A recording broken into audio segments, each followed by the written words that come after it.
In the heart of the Balkans, where mountains rise like ancient gods and history echoes in stone, was born a man whose words shaped the soul of a nation. A ruler, a poet, a philosopher, a warrior with a pen, Petar II, Petrovich Njegoš. Born in 1813 in the mountain village of Njegoš, Njegoš was more than just a leader. At the age of 17, he was chosen to succeed his uncle as the Prince Bishop of Montenegro, a role combining both secular and spiritual power. But what set him apart was not just his rule, it was his mind. He saw poetry as power, philosophy as a path, and the written word as a weapon stronger than any sword. Njegoš's passion burned in three sacred fires: freedom, faith, and the fate of his people.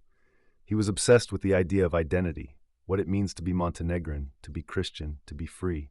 He was a philosopher king, a man who questioned the stars even as he defended the soil. A poet who stood shoulder to shoulder with his warriors, yet retreated inward to ask, what is man? What is God? What is justice?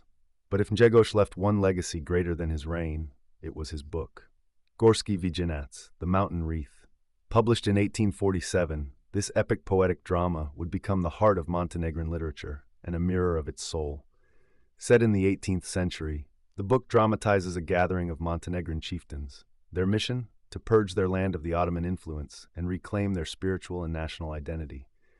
But Gorski Vijenac is no simple tale of war. It's a meditation on duty, on betrayal, on sacrifice. Blago onom ko dovijek živi, imao se rashta I roditi. Blessed is he who lives forever, for he had reason to be born. Through the centuries, Gorski Vijenac has sparked admiration and debate. Some see it as a celebration of heroism and identity, others as a troubling echo of tribalism and violence, but none can deny its impact. It remains a cornerstone of Balkan literature, studied, quoted, and debated to this day. Njegoš died young at just 37, but he left behind a legacy immortalized in stone, in ink, and in the hearts of his people. Today he stands not just as a ruler of Montenegro, but as a ruler of words, a giant whose verses still echo from the mountain peaks of Lovćen to the quiet corners of history. In an age of empires, Njegoš dared to dream of freedom. In a world of blood and sword, he chose the pen, and through his verses, he carved eternity. Gorski Vijenac, the soul of a people, the vision of a poet. Want to read it for yourself? Link in the description.